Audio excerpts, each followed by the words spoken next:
আদিবাসী গ্রামে ফের কুসংস্কারের ছায়া। গ্রামের তৃণমূল পঞ্চায়েত সদস্য অসুস্থ বেশ কিছুদিন ধরে। কারণ খুঁজতে উঠে এসেছিল গ্রামেরই এক মহিলার নাম। এ নিয়ে গ্রামে সভাও হয়। সভার নিদানে ওই মহিলাকে ডাইনি হিসেবে চিহ্নিত করে গ্রামের আদিবাসী সমাজ। অভিযোগ, এক্ষেত্রে মুখ্য ভূমিকা নিয়েছিলেন ওই পঞ্চায়েত সদস্য ও তার তৃণমূল নেতার স্বামী। লোকজনকে সঙ্গে নিয়ে তারা ওই মহিলাকে নিয়ে যান পাশের গ্রামের এক গুণিনের কাছে। সঙ্গে নিয়ে যাওয়া হয় প্রতিবেশী আরো এক মহিলাকে।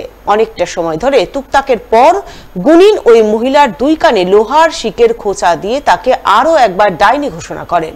এরপরেই পঞ্চায়েত সদস্যের স্বামী ও দলের লোকজন ফুসকিন চিহ্নিত মহিলাকে বেধড়ক মারধর করে বলে অভিযোগ। পঞ্চায়েত সদস্যের স্বামী ডাইনি ঘোষিত মহিলার গলা টিপে খুনের চেষ্টা করেন।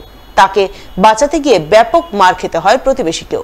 পরদিন ফের তাদের দুজনকে অর্ধনগ্ন করে মারধর করা হয়। অসুস্থ হয়ে পড়েন তারা। শেষ পর্যন্ত পুলিশ তাদের উদ্ধার করে স্থানীয় গ্রামীণ হাসপাতালে নিয়ে যায়।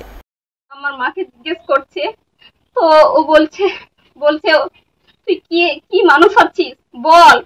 তো আমার মা বলছে, আমি বুঝতে পারছি না আমি তো মানুষ আছি, কিন্তু আমার কাছে কে আছে না আছে আমি তো জানি না। আর এখনো মানে আমার মন থেকে বলছি, আমার মা বলছে, আর ওরা বুঝে না, কিছু বুঝে না। না মিথ্যে বলছিস ওরা বলছে। লাদ দিচ্ছে, কি দিচ্ছে, মার দিচ্ছে, ওরা যা ইচ্ছে তা করছে। আমরা দেখে শুনে আমার মাকে অনেকে মারতে দেখেছি। ওরাই বলছে থানা পুলিশ জানাবেন, ফোন ধরছি তো বলছে ফোন রাখ, ফোন কেড়ে নিচ্ছে। 12টায় নাগাদ আমরা জানি একটা ফক্সিল ইদলটোলা গ্রামে ফক্সিল নিয়ে একটা গন্ডগোল। এই গন্ডগোলে কিন্তু আমরা ছুটে যাই ওখানে দেখতে পাই যে গ্রামের কেউ কোনো কথাই বলে না আমাদেরকে। আমরা কিন্তু বাড়ি বাড়ি তল্লাশি শুরু করি। আমাদের সঙ্গে সিভিক ভলেন্টিয়ার ছিল, আমাদের মেম্বার অনেকজনই ছিল। তাদেরকে নিয়ে আমরা এখন তল্লাশি চালাই। তল্লাশির মধ্যে একটা আমি বাড়ি পাই, তার মধ্যে একটা বউ কাদাকাদি করছিল। এবার ওখানে আমরা জিজ্ঞাসাবাদ করি, ও ভয়ের জন্য কিছু বলছিল না, মারধর প্রচণ্ড করা হয়েছিল গ্রামবাসীরা।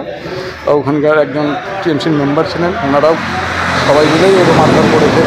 এবার ওনাকে খুন করার হুমকি দেওয়া হয়েছিল। এবার আমরা কি করি, ওখান থেকে প্রশাসনকে জানাই। প্রশাসনকে আইসি ক্ষেত্রে বলি আমরা, স্যার এরকম ব্যাপার হয়েছে, আপনি দুই মহিলাকে উদ্ধার করেন এখান থেকে উনি আবার প্রশাসন যায়, প্রশাসন আবার উদ্ধার করে থানায় নিয়ে আসে। থানায় নিয়ে আসার পরে এই ফক্সিন জিনিসটা আমাদের এলাকায় একটা খুব বাজে জিনিস।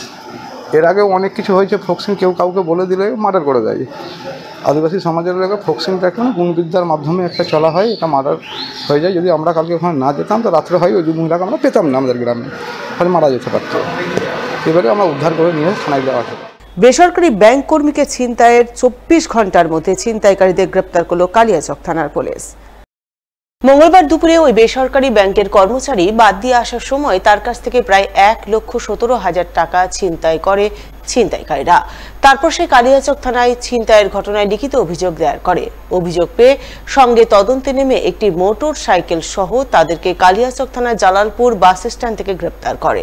ধৃতদের নাম সাদ্দাম হোসেন, বয়স 26 বছর, বাড়ি কালিয়াচক থানার কবিরাজপাড়া, ও গোলাম ইয়াসমিন, বয়স 28 বছর, বাড়ি কালিয়াচক থানার থিতিরবোনা এলাকায়। ধৃতদের 7 দিনের পুলিশি হেফাজতের আবেদন জানিয়ে মালদা জেলা আদালতে পেশ করল কালিয়াচক থানার পুলিশ।